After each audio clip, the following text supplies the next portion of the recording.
প্রিয় দর্শক আসসালামু আলাইকুম। আমি জিনিয়া ঢাকা মিরপুর থেকে আবারও চলে আসলাম নতুন আরেকটি রেসিপি আপনাদের সঙ্গে শেয়ার করার জন্য। কাছে এবং দূরে, দেশ বা বিদেশ, যে যেখান থেকে আমার এই ভিডিওটি দেখছেন, আশা করছি সকলেই অনেক অনেক ভালো আছেন। বরাবরের মতো আবারও চলে আসলাম সহজ একটি রেসিপি আপনাদের সঙ্গে শেয়ার করব বলে। আজকে আমি আপনাদের সঙ্গে শেয়ার করছি বারবিকিউ তেলাপিয়া। আর এই তেলাপিয়া এই রেসিপিটা এতটা লোভনীয় আর এতটা জুসি, দেখে নিশ্চয়ই বুঝতে পারছেন। আমার হাজব্যান্ডের 2 দিন যাবৎ 102 103 এরকম জ্বর হচ্ছে, মুখে একদমই রুচি নাই, কিছু খেতে পারছে না। তো মুখে রুচি আনার জন্য নতুন করে কিছু একটা ট্রাই করি ভাবতে ভাবতে এই রেসিপিটা চলে আসলো সামনে। তো রেসিপিটা ট্রাই করলাম, এতটা লোভনীয় হয়েছে, আমার হাজব্যান্ড তো চেটেপুটে খেয়েছেই, আমার বাচ্চারাও খুব পছন্দ করে খেয়েছে। আশা করছি আপনাদের কাছেও এই রেসিপিটা ভালো লাগবে।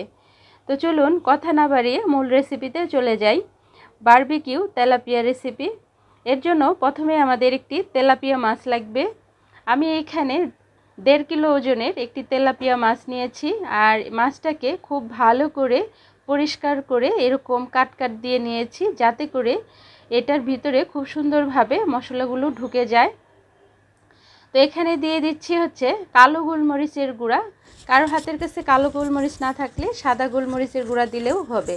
আর এই গোলমরিচের গুঁড়াটা অবশ্যই দিতে চেষ্টা করবেন, এতে করে ফ্লেভারটা খুব ভালো আসে।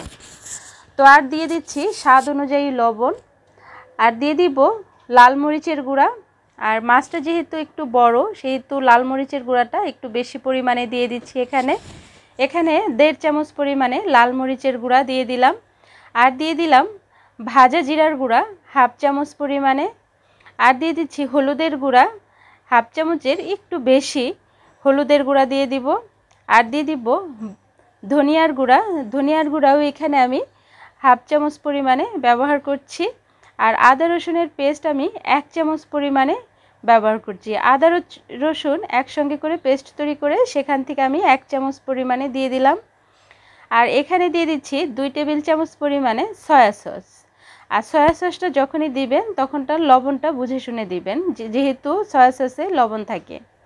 আর এখানে বারবিকিউ সস দিয়ে দিলাম এখানে 1.5 চামচ পরিমাণে। বারবিকিউ সসটা হাতের কাছে থাকলে দিবেন, না থাকলে 1 চামচ পরিমাণে টমেটো সস দিয়ে দিলেই হয়ে যাবে। আর দিতে না চাইলে স্কিপ করতে পারেন। আর এটা দেওয়ার কারণে কিন্তু খুব সুন্দর একটা ফ্লেভার আসে। আর সরিষার তেল দিয়ে দিলাম এখানে প্রায় 4 টেবিল চামচ পরিমাণে। এই সরিষার তেলটা দেওয়ার কারণে মাছটা অনেকটা জুসি হবে ভিতর থেকে, আর উপরটা গ্লেসি হবে। কোনো রকম মাছটা ভাজার পরেও বা রান্না করার পরেও ড্রাই হবে না। আর দিয়ে দিচ্ছি লেবুর রস। এখানে আমি 2 টুকরো পরিমাণে লেবুর রস দিয়ে দিলাম, 2 চা চামচ পরিমাণে হবে। লেবুর রসটা অবশ্যই দেওয়ার চেষ্টা করবেন, এতে করে মাছটা আরও বেশি ভালো লাগে খেতে। তো এখন খুব ভালো করে হাতের সাহায্যে আমি মেখে নিচ্ছি।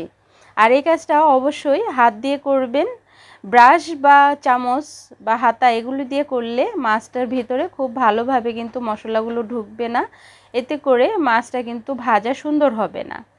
তো আমি খুব ভালো করে হাত দিয়ে মেখে উল্টে পাল্টে একদম পেটের ভিতরে এবং মাছের যে চাপাটা কানসা এগুলার ভিতর দিয়ে হাত দিয়ে খুব ভালো করে আমি মশলাগুলো ঢুকিয়ে দিচ্ছি। আর এটাকে খুব সুন্দরভাবে এইভাবে মাখিয়ে নিতে হবে।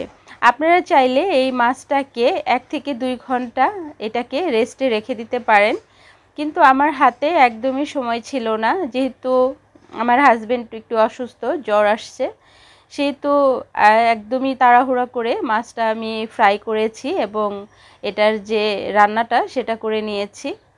তো এখন আমি এটাকে 10 মিনিটের জন্য এভাবে রাখবো। 10 মিনিট পর আমরা আবার চুলায় মাছটাকে ভাজার জন্য চলে যাব। বন্ধুরা, এখন পর্যন্ত যারা আমার ভিডিওটির সঙ্গে থেকে আমার ভিডিওটি উপভোগ করছেন, একটি লাইক দিতে ভুলে গেছেন। ছোট্ট একটি লাইক দিয়ে ভিডিওটি কন্টিনিউ করার অনুরোধ রইল। আপনার একটি ছোট্ট লাইক আমার এই ভিডিওটি অনেকের কাছে পৌঁছে দিতে সহযোগিতা করবে। তো মাছটা ভাজার জন্য এখানে আমি 250 গ্রাম পরিমাণে তেল দিয়ে দিলাম, এটা সয়াবিন তেল। আর তেলটা খুব ভালো করে গরম হয়ে আসছে পরে আমাদের মাছগুলোকে আমি দিয়ে দিব। তো আমার মাছটাকে আমি একটা পাশ একটু ভালো করে ভেজে তারপর উল্টে দিব। আর এই মাছটাকে খুব ভালো করে এখানে কুক করে নিতে হবে, যাতে করে এই মাছটা ফ্রাইও আপনারা খেতে পারেন, আবার যদি অন্য কোনোভাবে খেতে চান সেটাও খেতে পারবেন। এই মাছটা ভাজার পর এইভাবেই আপনারা পরিবেশন করতে পারবেন, ভাত, পরোটা, রুটি, নান, যে কোনো কিছুর সাথে এটা আপনারা যেভাবে চান সেভাবেই পরিবেশন করতে পারবেন, কোনো রকম ঝামেলা ছাড়াই। আর এতটা টেস্ট হয়েছিল আসলে মানে এটা বোঝানো যাবে না। তো যাই হোক, এখন আমরা ওই হাঁড়ি থেকে তেলগুলাকে নামিয়ে নিয়েছি, আর অল্প পরিমাণে সরিষার তেল এখানে দিয়ে দিচ্ছি। খুবই অল্প পরিমাণে 1 টেবিল চামচ পরিমাণে সরিষার তেল দিয়ে দিলাম। আর এই সরিষার তেলটাতেই আমরা পেঁয়াজটাকে ভাজবো। আমাদের যে মাছটাকে ভাজার জন্য যে মশলাটা মেখে নিয়েছিলাম, সেই মশলাতে আমরা পেঁয়াজটাকে এইরকমভাবে মাখিয়ে তারপরে চুলায় আমরা দিয়ে দিয়েছি। আর এই পেঁয়াজটাকে হালকা একটু ভেজে নিব। আর পেঁয়াজটা ভাজা হতে হতে এই গরম থাকা অবস্থায় আমরা এই মাছটাকে একটু বেছে কাঁটাটাকে ফেলে দিয়ে নিচ্ছি। আর তেলাপিয়া মাছে সাধারণত তেমন একটা কাঁটা থাকে না, তো দুই পাশের কাঁটাটা আর যে পেটের কাছে যে কাঁটাগুলো, সেই কাঁটাগুলো বেছে মাছগুলোকে আমরা নিয়ে নিচ্ছি। তো মাথাটা ছাড়া আমরা পুরাটা মাছই এইভাবে নিয়ে নিচ্ছি। বন্ধুরা, আমার চ্যানেলে যারা নতুন, আমার চ্যানেলটিকে সাবস্ক্রাইব করে বেল আইকনটি বাজিয়ে দেওয়ার অনুরোধ রইল। আর অলরেডি যারা আমার চ্যানেলটিকে সাবস্ক্রাইব করে আমার বন্ধু হয়ে সবসময় আমাকে সাপোর্ট দিচ্ছেন এবং আমার পাশে আছেন, তাদেরকেও অসংখ্য ধন্যবাদ জানাচ্ছি। তো আমি মাছটার মাথাটা আর কাঁটাগুলো ছাড়া সবটুক মাছই এখানে নিয়ে নিয়েছি। আর এখানে শুধুমাত্র ওই মশলা, মাছের যে মশলাটা, সেই মশলাটাতে মেখে রাখা যে পেঁয়াজটা, সেই পেঁয়াজটা দিয়েই আমি এই মাছগুলাকে ফ্রাই করে নিচ্ছি। এই যে হ্যাঁ, এখানে আর অন্য কোনো আমরা এক্সট্রা মশলা দিব না। তো আর জাস্ট একটু ডেকোরেশনের জন্য আর কিছুটা জিনিস দিব। যাই হোক, এটা দেখতে থাকুন। তো এই যে আমি এটাকে 2-3 মিনিট এটাকে রান্না করার পর এখানে দিয়ে দিচ্ছি কিছুটা ধনিয়া পাতা কুচি আর কাঁচামরিচ ফালি করে। কেউ যদি ঝালটা একটু বেশি খেতে চান, সেক্ষেত্রে কাঁচামরিচগুলো কুচি কুচি করে দিবেন, ঝালটা যাতে একটু বেশি হয়। তো যাই হোক, এখানে এখন খুব ভালো করে নেড়ে চেড়ে মিশিয়ে নেব। আর বন্ধুরা, যারা নতুন বন্ধু হবা তারা অবশ্যই 24 ঘন্টা অপেক্ষা করবা। 24 ঘন্টা পর আমিও আসব তোমাদের চ্যানেলটিকে ভিজিট করে তোমাদের বন্ধু হয়ে পাশে থাকার জন্য। তো এই যে আমার বারবিকিউ তেলাপিয়া কারি হয়ে গেল। আর এতটা টেস্টফুল, আসলে আপনারা যদি বাসায় ট্রাই না করেন তাহলে বুঝতেই পারবেন না। এটা দিয়ে আপনারা চাইলে যে কোনো রোল কিংবা কিমা পরোটা বা এই ধরনের অনেক কিছুই এটা দিয়ে তৈরি করে নিতে পারবেন এই একই প্রসেসে। আর ভাত, রুটি, পরোটার সাথেও পরিবেশন করতে পারবেন।